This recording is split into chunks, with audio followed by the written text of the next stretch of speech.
السلام علیکم ورحمۃ اللہ۔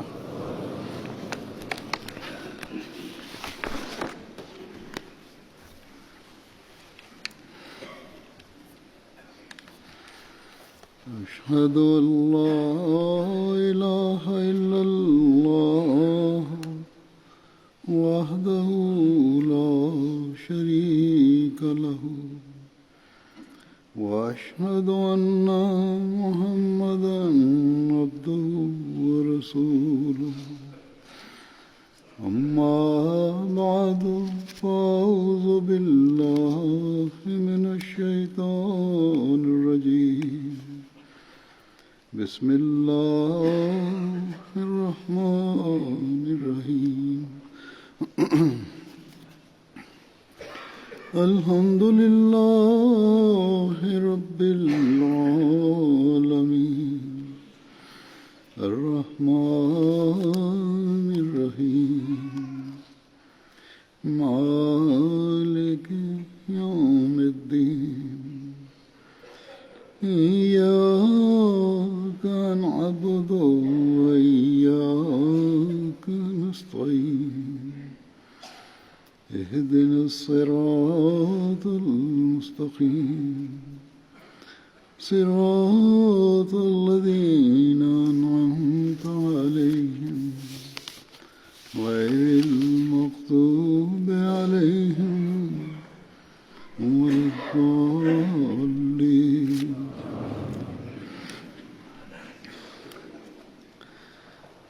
حضرت صلی اللہ علیہ وسلم کے ایک صحابی حضرت عکاشہ بن محصن تھے۔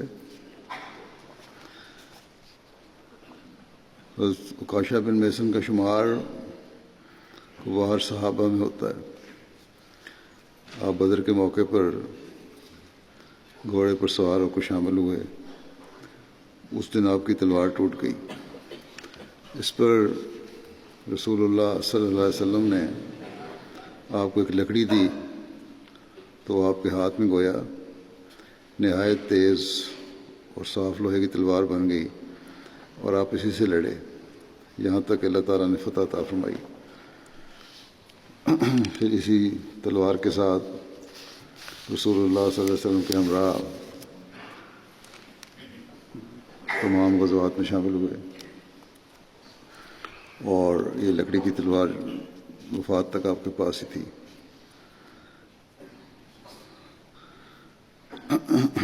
اس کا نام اون تھا تلوار کا۔ رسول اللہ صلی اللہ علیہ وسلم نے ان کو بشارت دی تھی کہ تم جنت میں بغیر حساب کے داخل ہو گئے۔ غزوہ بدر کے موقع پر رسول اکرم صلی اللہ علیہ وسلم نے صحابہ سے فرمایا کہ عرب کا بہترین شاہ سوار ہمارے ساتھ شامل ہے۔ صحابہ نے پوچھا کون ہے یا رسول اللہ، وہ کون شخص ہے؟ فرمایا عکاشہ بن محصن۔ حضرت ابو ہریرہ رضی اللہ عنہ بیان کرتے ہیں کہ میں نے رسول اللہ صلی اللہ علیہ وسلم سے سنا، آپ نے فرمایا کہ میری امت سے ایک گروہ جنت میں داخل ہوگا، وہ 70,000 ہوں گے اور ان کے چہرے 14ویں رات کے چاند کی طرح روشن ہوں گے۔ حضرت ابو ہریرہ بیان کرتے ہیں کہ حضرت عکاشہ بن محصن اپنی چادر اٹھاتے ہوئے کھڑے ہوئے اور عرض کی کہ یا رسول اللہ صلی اللہ علیہ وسلم، اللہ سے دعا کریں کہ وہ مجھے بھی ان میں سے بنا دے۔ تو رسول اللہ صلی اللہ علیہ وسلم نے فرمایا اے اللہ اسے بھی ان میں شامل کر دے۔ پھر انصار میں سے ایک آدمی کھڑا ہوا اور عرض کی یا رسول اللہ صلی اللہ علیہ وسلم، اللہ سے دعا کریں کہ مجھے بھی ان میں سے بنا دے۔ تو رسول اللہ صلی اللہ علیہ وسلم نے فرمایا سبق کا بہا عکاشہ، کہ عکاشہ اس بارے میں تجھ پر سبقت لے گیا۔ اس واقعہ کی بیان کرتے ہوئے اپنی سیرت کی کتاب میں حضرت مرزا بشیر احمد صاحب نے لکھا ہے کہ یہ واقعہ بیان کیا کہ حضرت صلی اللہ علیہ وسلم کی مجلس میں ذکر ہوا، آپ نے فرمایا کہ میری امت میں سے 70,000 لوگ بغیر حساب کے جنت میں داخل ہوں گے، اور یعنی ویسے روحانی مرتبے پر فائز ہوں گے کہ ان کے لیے خدائی فضل و کرم اس قدر جوش میں ہوگا کہ ان کے حساب کتاب کی ضرورت نہیں ہوگی۔ اور آپ نے یہ بھی فرمایا صلی اللہ علیہ وسلم نے کہ ان لوگوں کے چہرے قیامت کے دن اس طرح چمکتے ہوں گے جس طرح 14ویں رات کے آسمان کا چاند آسمان پر چمکتا ہے۔ اس پر یہ سارا بیان کر کے کہ حضرت عکاشہ نے عرض کیا کہ میرے لیے بھی دعا کریں، اور اپنے دعا کی کہ ان کو شامل کر دے۔ اس پر بڑی اس کی تفسیر خوبصورت رنگ میں بیان کی ہے اور تجزیہ کیا ہے جناب بشیر احمد صاحب نے۔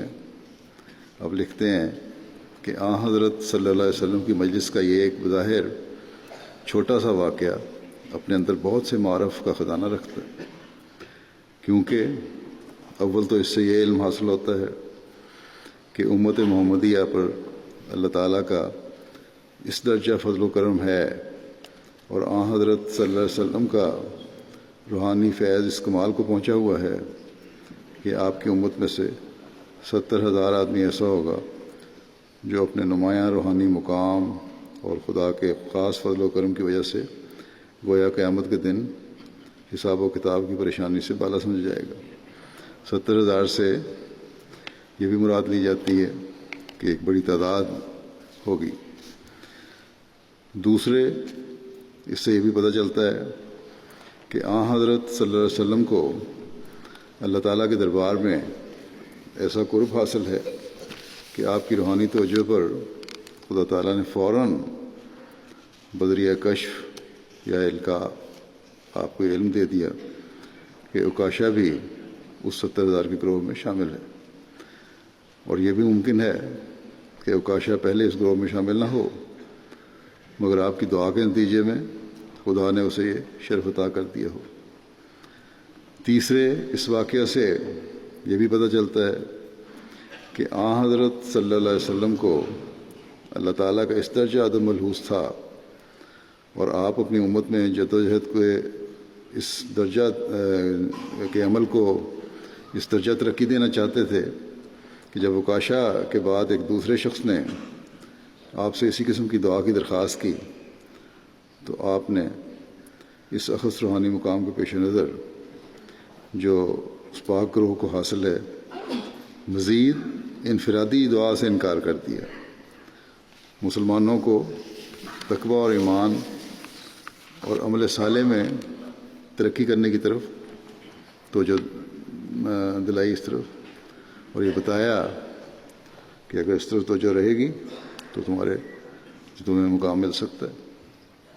چوتھے اس سے آپ کے اعلیٰ اخلاق پر بھی غیر معمولی روشنی پڑتی ہے، یعنی حضرت صلی اللہ علیہ وسلم کے اعلیٰ اخلاق پر، کیونکہ آپ صلی اللہ علیہ وسلم نے انکار ایسے رنگ میں نہیں کیا جس سے سوال کرنے والے انصاری کی دل شکنی ہو، بلکہ ایک نہایت لطیف رنگ میں اس بات کو ٹال دیا۔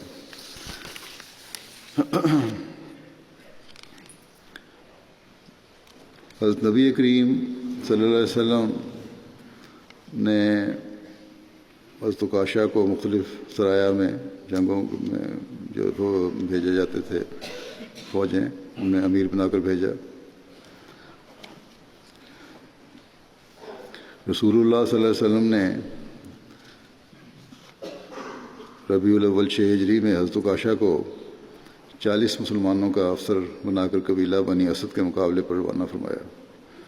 یہ قبیلہ ایک چشمے کے قریب ڈیرا ڈالے پڑا تھا جس کا نام غمر تھا، جو مدینہ سے مکہ کی سمت میں چند دن کے فاصلے پر تھا۔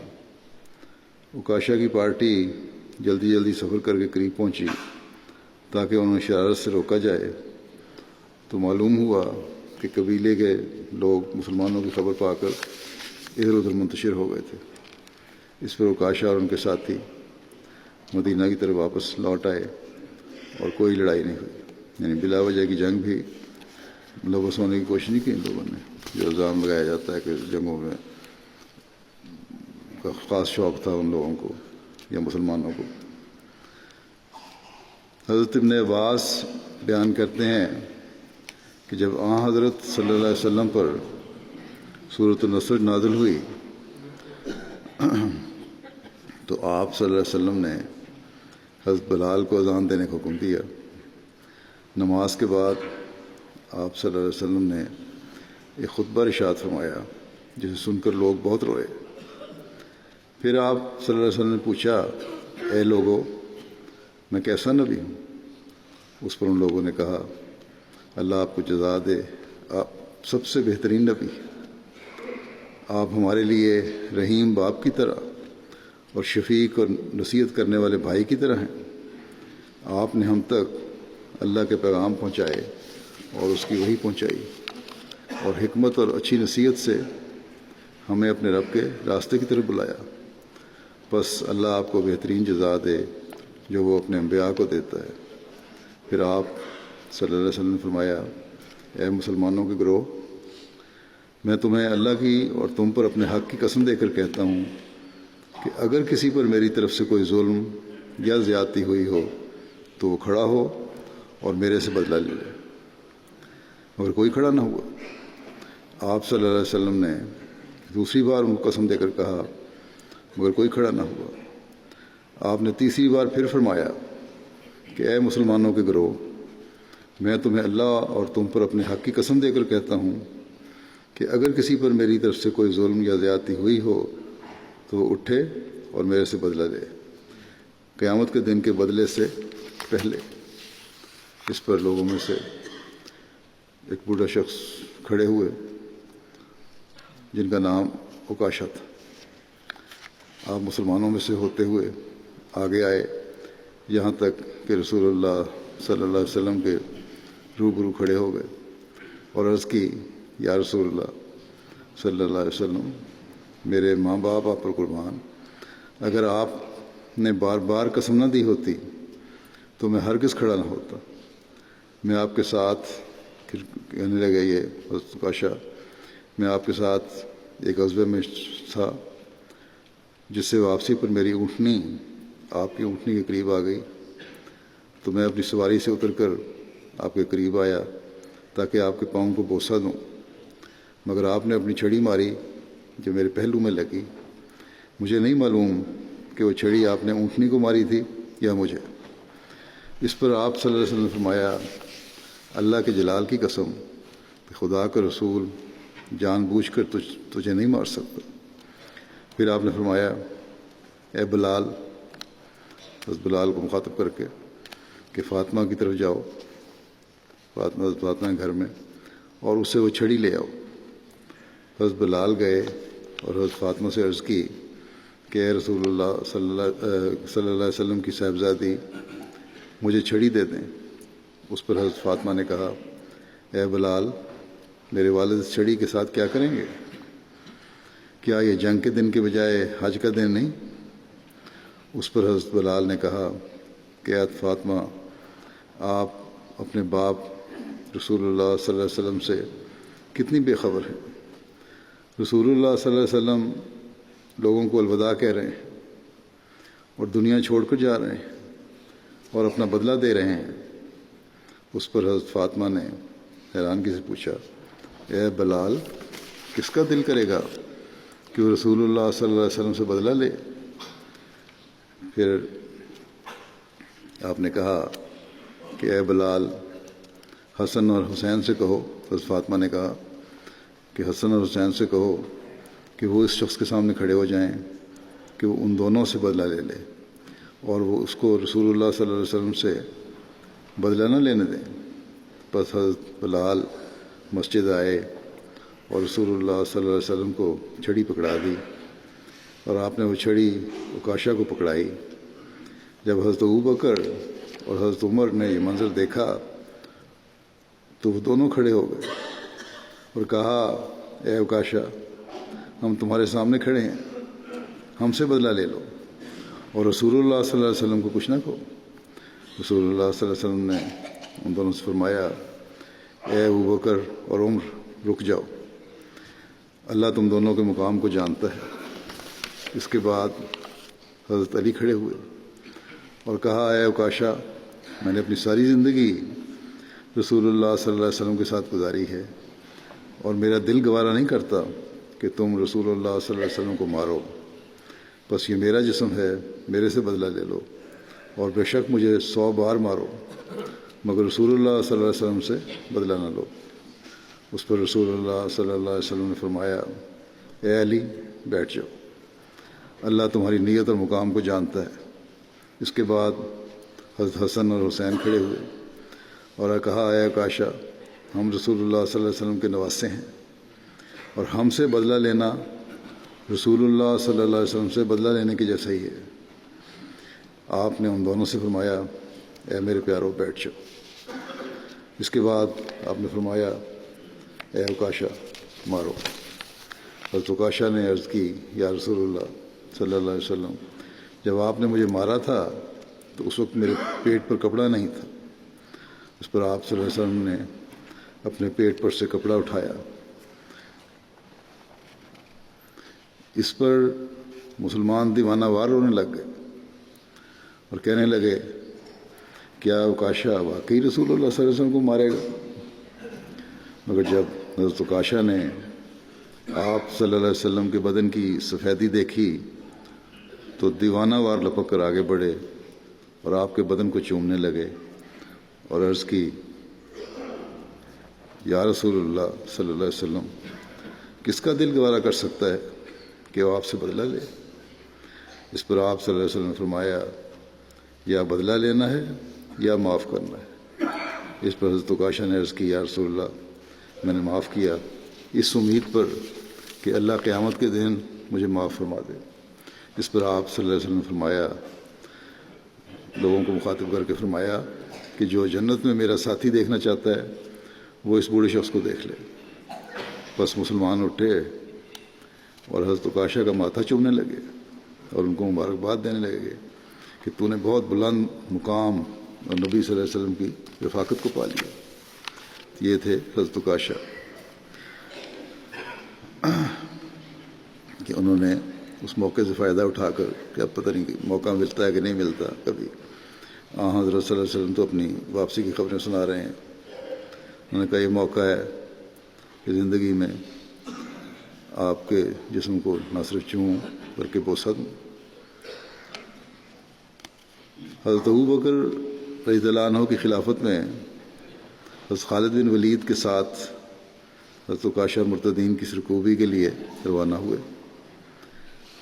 عیسیٰ بن عمیلہ اپنے والد سے روایت کرتے ہیں کہ حضرت خالد بن ولید لوگوں کے مقابلے پر روانہ ہوتے وقت اگر اذان سنتے تو حملہ نہ کرتے اور اگر اذان نہ سنتے تو حملہ کر دیتے۔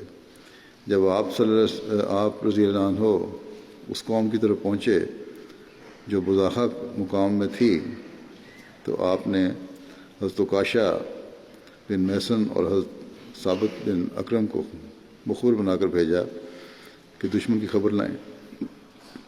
وہ دونوں گھوڑوں پر سوار تھے۔ حضرت عکاشہ کے گھوڑے کا نام الرزام تھا اور حضرت ثابت کے گھوڑے کا نام المحبر۔ ان دونوں کا سامنا طلحہ اور اس کے بھائی سلمہ سے ہوا جو مسلمانوں کی مخبری کرنے کے لیے لشکر سے آگے آئے ہوئے تھے۔ طلحہ کا سامنا حضرت عکاشہ سے ہوا اور سلمہ کا سامنا حضرت ثابت سے ہوا، اور ان دونوں بھائیوں نے ان دونوں اصحاب کو شہید کر دیا۔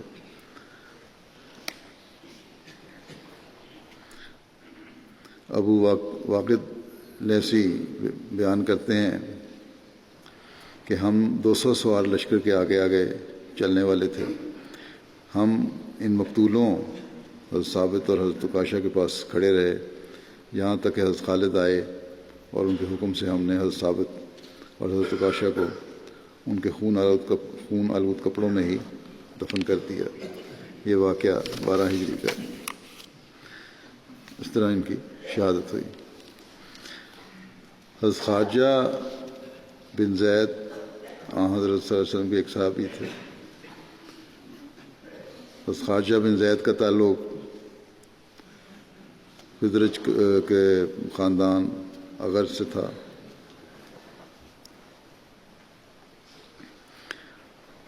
حضرت خارجہ کی بیٹی حضرت حبیبہ بنت خارجہ حضرت ابوبکر صدیق کی اہلیہ تھیں، جن کے بطن سے حضرت ابوبکر صدیق کی صاحبزادی حضرت ام کلثوم پیدا ہوئیں۔ رسول اللہ صلی اللہ علیہ وسلم نے حضرت خارجہ بن زید اور حضرت ابوبکر صدیق کے درمیان مواخات قائم فرمائی۔ رئیس قبیلہ تھے یہ، اور کبار صحابہ میں شامل کیا جاتا تھا ان کے۔ انہوں نے عقبہ میں بیعت کی تھی۔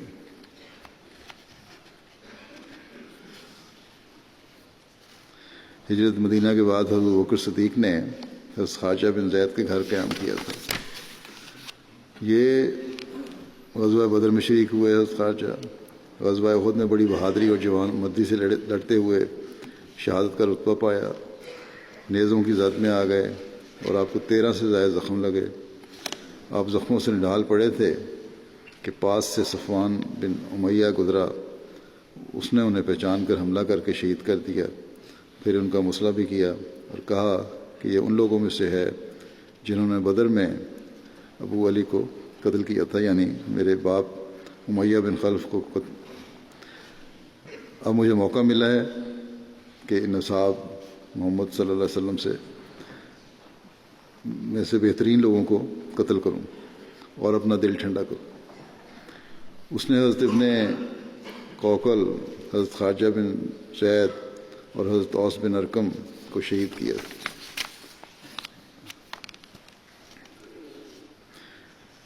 حضرت خارجہ اور حضرت سعد بن ربیع جو کہ آپ کے جو چچا زاد بھائی تھے دونوں، ان دونوں کو ایک ہی قبر میں دفن کیا گیا۔ روایت ہے کہ احد کے دن حضرت عباس بن عبادہ اونچی آواز سے کہہ رہے تھے کہ اے مسلمانوں کے گروہ، اللہ اور اپنے نبی سے جڑے رہو۔ جو مصیبت تمہیں پہنچی ہے یہ اپنے نبی کی نافرمانی سے پہنچی ہے۔ وہ تمہیں مدد کا وعدہ دیتا تھا لیکن تم نے صبر نہیں کیا۔ پھر حضرت عباس بن عبادہ نے اپنا خود اور اپنی ذرہ اتاری اور حضرت خارجہ بن زید سے پوچھا کہ کیا آپ کو اس کی ضرورت ہے؟ خارجہ نے کہا نہیں، جس چیز کی تمہیں آرزو ہے وہی میں بھی چاہتا ہوں۔ پھر وہ سب دشمن سے بھیڑ گئے۔ عباس بن عبادہ کہتے تھے کہ ہمارے دیکھتے ہوئے اگر رسول اللہ صلی اللہ علیہ وسلم کو غزان پہنچا، کوئی تکلیف پہنچی، تو ہمارا اپنے رب کے حضور کیا عذر ہوگا؟ اور حضرت خارجہ یہ کہتے تھے کہ اپنے رب کے حضور ہمارے پاس نہ تو کوئی عذر ہوگا اور نہ ہی کوئی دلیل۔ حضرت عباس بن عبادہ کو سفیان بن عبد الشمس سلمی نے شہید کیا اور حضرت خارجہ بن زید کو تیروں کی وجہ سے جسم پر 10 سے زائد زخم لگے۔ غزوہ احد کے دن حضرت مالک بن دخشم حضرت خارجہ بن زید کے پاس سے گزرے۔ حضرت خارجہ زخموں سے چور بیٹھے ہوئے تھے۔ ان کو 13 کے قریب مہلک زخم آئے تھے۔ حضرت مالک نے ان سے کہا کہ آپ کو معلوم نہیں کہ حضرت محمد رسول اللہ صلی اللہ علیہ وسلم شہید کر دیے گئے ہیں؟ حضرت خارجہ نے کہا کہ اگر آپ کو شہید کر دیا گیا ہے تو یقیناً اللہ زندہ ہے اور وہ نہیں مرے گا۔ محمد صلی اللہ علیہ وسلم نے پیغام پہنچا دیا، تم بھی اپنے دین کے لیے قتال کرو۔ حضرت خارجہ کے 2 بچے تھے، جن میں سے ایک حضرت زید بن خارجہ تھے جنہوں نے حضرت عثمان کے زمانہ خلافت میں وفات پائی۔ حضرت خارجہ بن زید کی دوسری اولاد حضرت حبیبہ بنت خارجہ تھیں، جن کی شادی حضرت ابوبکر صدیق سے ہوئی تھی۔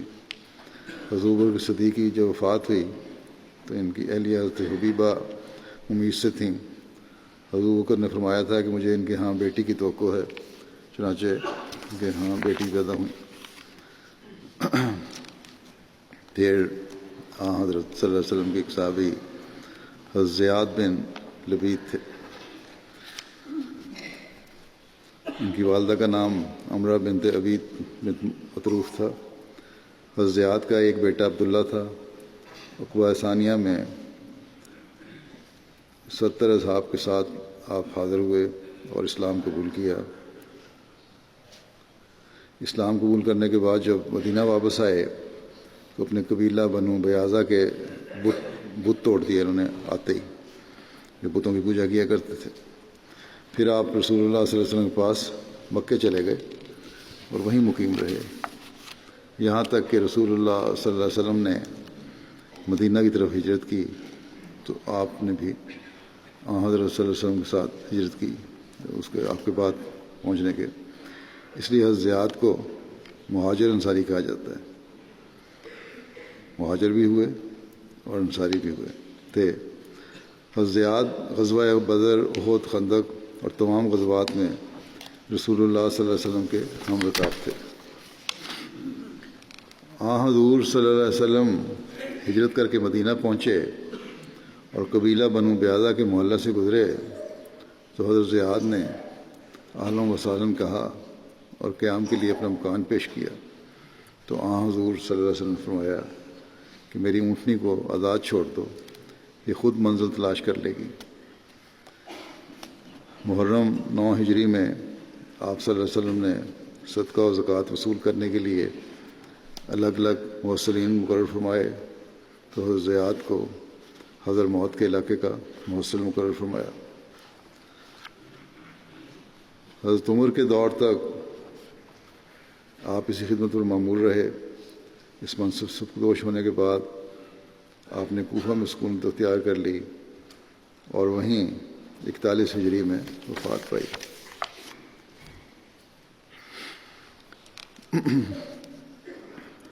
تاریخ میں ہے کہ حضرت ابوبکر صدیق کے دور خلافت میں جب فتنہ ارتداد نے زور پکڑا اور زکوٰۃ دینے سے انکار کر دیا تو اشعث بن قیس کندی نے بھی ارتداد اختیار کیا۔ حضرت زیاد کو اس کی سرکوبی کے لیے مقرر کیا گیا۔ جب آپ نے اس پر حملہ کیا تو اس نے قلعہ نہیر میں پناہ لے لی۔ حضرت زیاد نے اس کا نہایت سختی سے محاصرہ کیا یہاں تک کہ وہ تنگ آ گیا اور اس نے پیغام بھیجا کہ مجھے اور 9 اور آدمیوں کو امان دے دیں تو قلعے کا دروازہ کھول دوں گا۔ حضرت زیاد نے کہا معاہدہ لکھ کر لے آؤ، میں اس پر مہر ثبت کر دوں گا۔ اس کے بعد انہوں نے دروازہ کھولا۔ بعد میں جب معاہدہ دیکھا گیا تو باقی 9 آدمیوں کے نام تو لکھے ہوئے تھے مگر اشعث اپنا نام لکھنا بھول گیا تھا، چنانچہ اسے دوسرے قیدیوں کے ساتھ مدینہ منورہ بھجوا دیا گیا۔ پھر حضرت صلی اللہ علیہ وسلم کے ایک صحابی تھے حضرت معتب بن عبید، آپ کی کوئی اولاد نہیں تھی۔ آپ کے بھتیجے اسیر بن عروہ آپ کے وارث ہوئے۔ حضرت معتب بن عبید غزوہ بدر اور احد میں شریک ہوئے اور یوم رجی میں شہادت پائی انہوں نے۔ رجی کا جو واقعہ ہے کہ وہ جس میں 10 مسلمانوں کو شہید کر دیا گیا تھا، اس واقعہ کے بارے میں مرزا بشیر احمد صاحب نے بھی لکھا ہے کہ یہ دن مسلمانوں کے لیے سخت خطرہ کے دن تھے اور حضرت صلی اللہ علیہ وسلم کو چاروں طرف سے متوحش خبریں آ رہی تھیں، لیکن سب سے زیادہ خطرہ آپ کو قریش مکہ کی طرف سے تھا جو جنگ احد کی وجہ سے بہت دلیر اور شوق ہو رہے تھے۔ اس خطرے کو محسوس کر کے حضرت صلی اللہ علیہ وسلم نے ماہ صفر 4 ہجری میں اپنے 10 صحابیوں کی ایک پارٹی تیار کی اور ان پر عاصم بن ثابت کو امیر مقرر فرمایا اور ان کو یہ حکم دیا کہ خفیہ مکہ کے قریب جا کر قریش کے حالات دریافت کریں اور ان کی کارروائیوں اور ارادوں سے آپ کو اطلاع دیں۔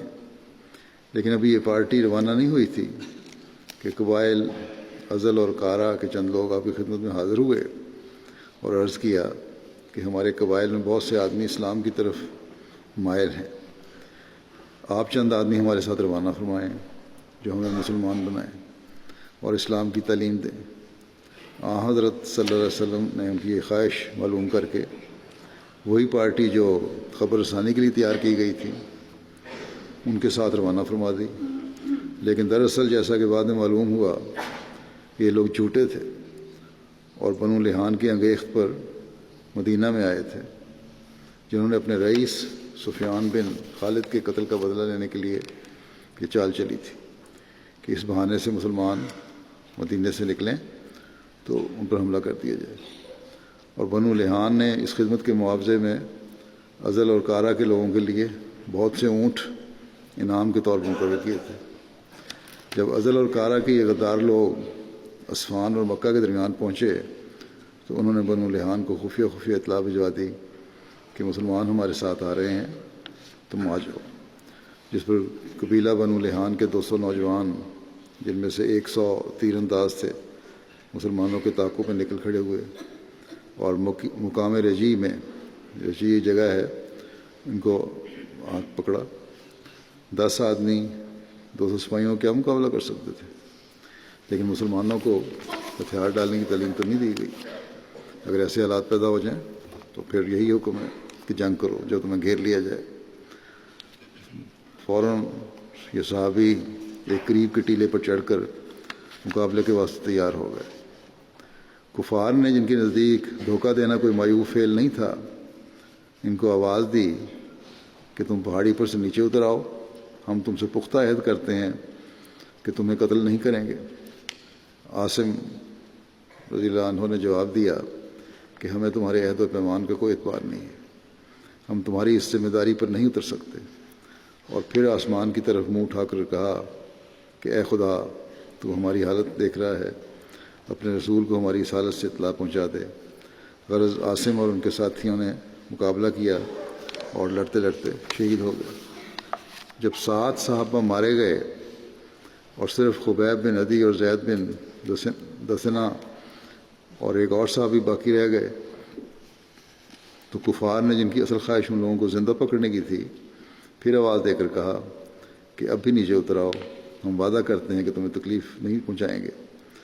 اب کی دفعہ یہ سادہ لوگ مسلمان ان کے پھندے میں آ کر نیچے اتر آئے، مگر نیچے اترتے ہی کفار نے ان کو اپنی تیر کمانوں کی تندیوں سے جکڑ کر باندھ لیا، اور اس پر خبیب اور زید کے ساتھی سے، جن کا نام تاریخ میں عبداللہ بن طارق مذکور ہوا ہے، صبر نہ ہو سکا، اور انہوں نے پکار کر کہا کہ یہ تمہاری پہلی بدعہدی ہے اور نامعلوم تم آگے چل کر کیا کرو گے۔ عبداللہ نے ان کے ساتھ چلنے سے انکار کر دیا، جس پر کفار تھوڑی دور تک عبداللہ کو گھسیٹتے ہوئے، زود کوب کرتے ہوئے لے گئے اور پھر انہیں قتل کر کے وہیں پھینک دیا۔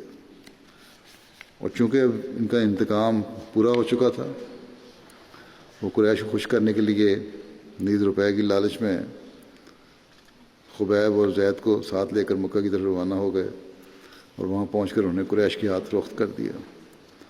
چنانچہ خبیب کو تو حارث بن عامر بن نوفل کے لڑکوں نے خرید لیا، کیونکہ خبیب نے بدر کی جنگ میں حارث کو قتل کیا تھا، اور زید کو صفوان بن امیہ نے خرید لیا۔ اور یہ بھی پھر آخر میں شہید کر دیے گئے تھے۔ پھر ذکر ہے بدری صحابہ میں حضرت خالد بن بکیر کا۔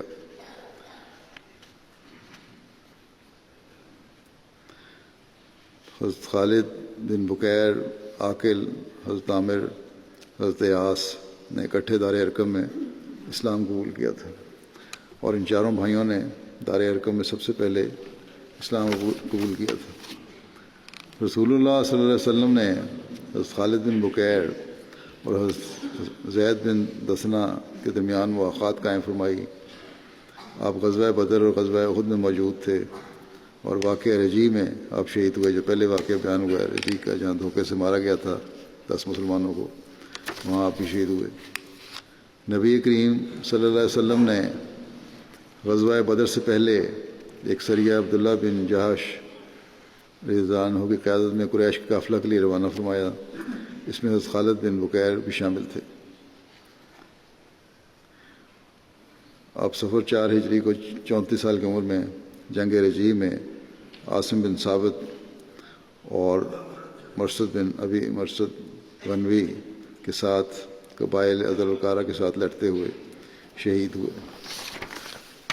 ابن اسحاق کہتے ہیں اس بارے میں کہ جب قبیلہ عزل اور کارا کے لوگ ان صحابہ کو لے کر مقام رجی میں پہنچے، جو قبیلہ حذیل کے ایک چشمے کا نام ہے، رجی جگہ ہے جو قبیلہ حذیل کے چشمے کا نام ہے اور حجاز کے کنارے پر واقع ہے، تو ان لوگوں نے اصحاب کے ساتھ غداری کی، یعنی وہ جو لے کر گئے تھے لوگ، انہوں نے صحابہ کے ساتھ غداری کی، دھوکہ دیا اور قبیلہ حذیل کو ان کے خلاف بھڑکا دیا۔ صحابہ اس وقت اپنے خیمے میں ہی تھے کہ انہوں نے دیکھا کہ چاروں طرف سے لوگ تلواریں لیے چلے آ رہے ہیں، یہ بھی دلیرانہ جنگ کے لیے تیار ہو گئے۔ ان لوگوں نے کہا واللہ ہم تم کو قتل نہیں کرتے، ہم صرف یہ چاہتے ہیں کہ تم کو پکڑ کر مکہ والوں کے، یعنی کافروں نے یہ کہا کہ ہم تمہیں قتل نہیں کریں گے، تمہیں صرف پکڑ کر مکہ والوں کے پاس لے جائیں گے اور ان سے تمہارا معاوضہ میں کچھ لے لیں گے۔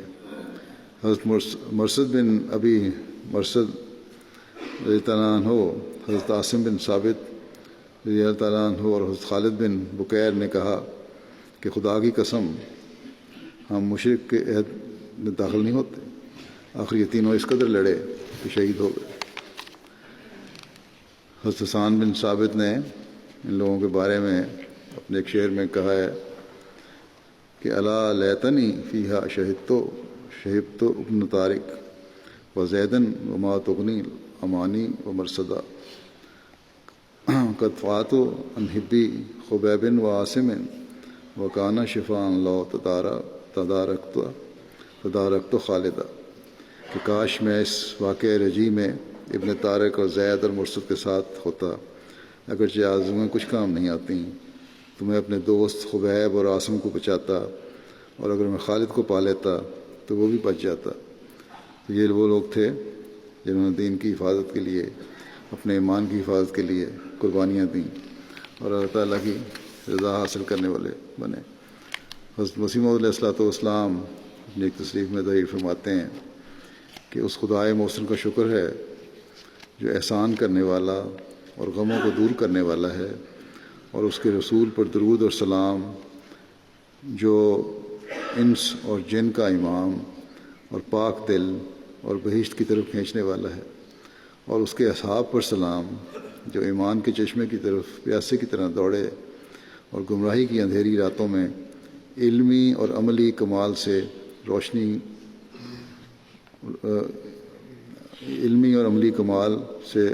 کیے گئے۔ پھر ایک جگہ فرماتے ہیں صحابہ کے بارے میں جو دن کے میدانوں کے شیر اور راتوں کے راہب ہیں اور دین کے ستارے ہیں۔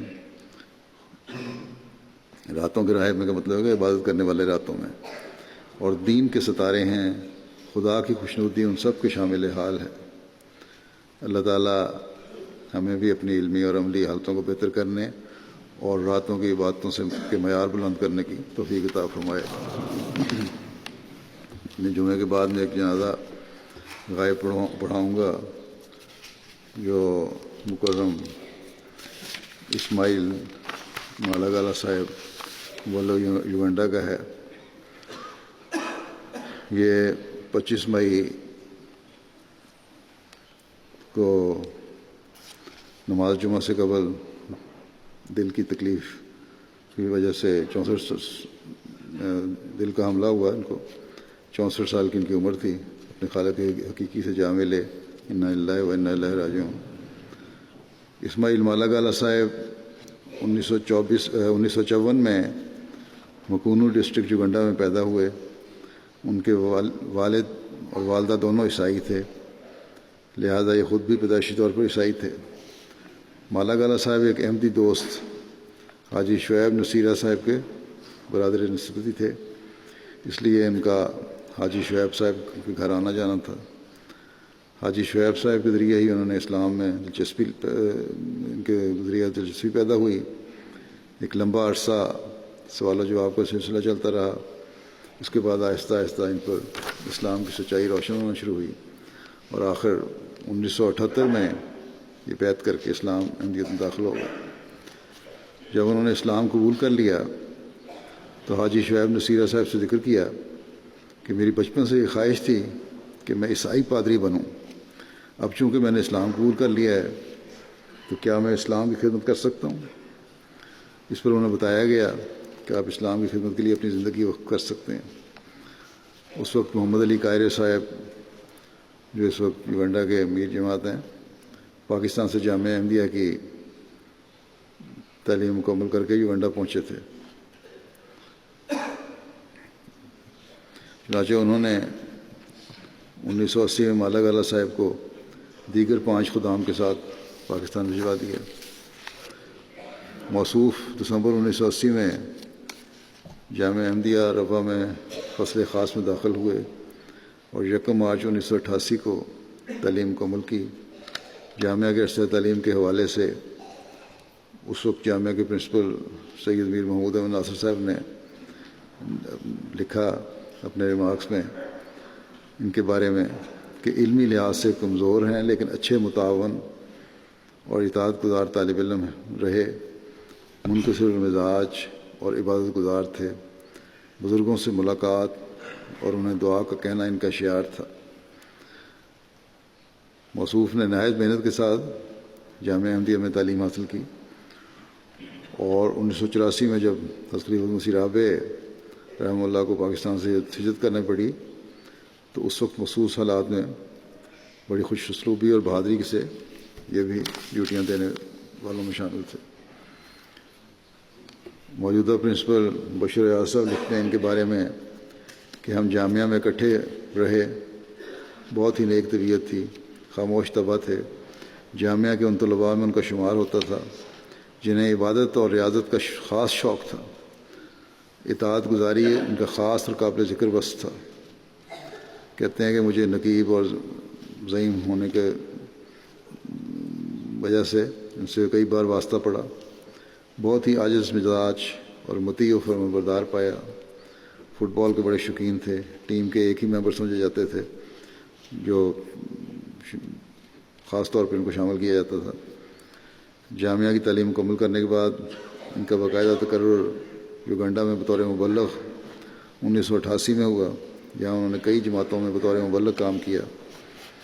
2007 میں موصوف 2 یوگنڈن مبلغین کے ساتھ پاکستان بھی گئے، جہاں انہیں لوگنڈا زبان میں قرآن کریم کے ترجمہ کی نظرثانی کا کام مکمل کرنے کی توفیق ملی اور 3 ماہ کے اندر انہوں نے یہ کام مکمل کر لیا۔ بعد میں جامعہ میں تو شاید علمی لحاظ سے کمزور ہوں گے، بعد میں علمی لحاظ سے بھی بڑے آگے نکلے ہوئے تھے، انہوں نے بہت بڑھایا، اپنا اضافہ کیا۔ مرحوم کو تبلیغ کا بڑا شوق تھا اور ان کی تبلیغ سے ایک بڑی تعداد نے احمدیت قبول کی۔ سائیکل پر ہی بہت لمبے لمبے تبلیغی سفر کیا کرتے تھے۔ ایک دفعہ وہ تبلیغ کے لیے نکلے ہوئے تھے کہ پیچھے سے ان کی بیوی کی وفات ہو گئی۔ رابطہ کا کوئی ذریعہ نہیں تھا اور جب تبلیغی سفر سے واپس آئے تو پتہ چلا کہ بیوی فوت ہو گئی ہے اور اس کی تدفین بھی ہو چکی ہے۔ ساری زندگی نہایت سادگی کے ساتھ خدمت دین میں مصروف رہتے ہوئے گزاری۔ بہت نرم دل، ہمدرد اور شفیق انسان تھے، غریبوں اور مسکینوں کا بہت خیال رکھتے تھے، خلافت کے بہت شدائی تھے، خلیفہ وقت کا ہر حکم ماننا ضروری سمجھتے تھے۔ افریقن مبلغین خاص طور پر واقفین زندگی میں نے دیکھا ہے، عموماً سارے افریقن ہی، لیکن خلافت کے ساتھ ان کا خاص تعلق ہے۔ امیر صاحب یوگنڈا محمد علی قاہرہ صاحب لکھتے ہیں کہ مرحوم ایک مثالی مربی تھے، نہایت نیک دل اور دعوت اللہ کرنے والے اور دین کی خدمت بجا لانے والے انسان تھے۔ بہت سی مشکلات کے باوجود کبھی شکوہ نہ کیا، بلکہ ہر طرح سے خدمت دین میں لگے رہے۔ پہلی بیوی کی وفات کے بعد انہوں نے دوسری شادی کی اور کچھ عرصے بعد تیسری شادی بھی کی۔ ان کی ایک بیوی لکھتی ہیں کہ میں نے انہیں ساری زندگی بہت ہی پیار کرنے والا، نرم دل اور ہر حال میں پرسکون اور خدا کا شکر بجا لانے والا انسان پایا۔ ان کی بیٹی بیان کرتی ہیں کہ ہمارے والد بہت شفیق اور بردبار انسان تھے، ہمیشہ ہماری ضرورتوں کا خیال رکھتے اور دین پر عمل پیرا رہنے کا درس دیتے رہے۔ مرحوم نے اپنے پسماندگان میں 2 بیویاں اور 9 بچے چھوڑے ہیں۔ اللہ تعالیٰ انہیں غریق رحمت کرے، ان کے ساتھ مغفرت کا سلوک فرمائے اور ان کی نسلوں کو بھی ہمیشہ جماعت اور خلافت سے وابستہ رکھے۔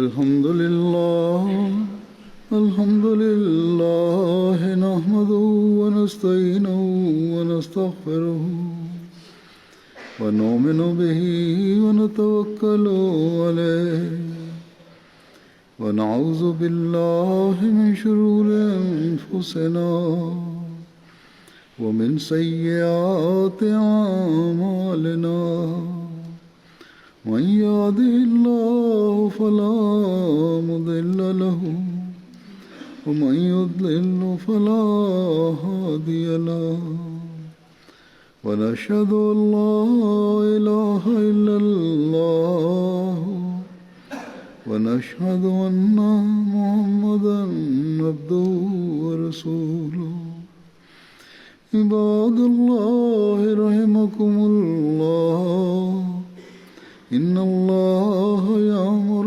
بالعدل والإحسان وإيتاء ذي القربى وينهى عن الفحشاء والمنكر والبغي يعظكم لعلكم تذكرون اذكروا الله يذكركم وادعوه يستجب لكم ولذكر الله أكبر.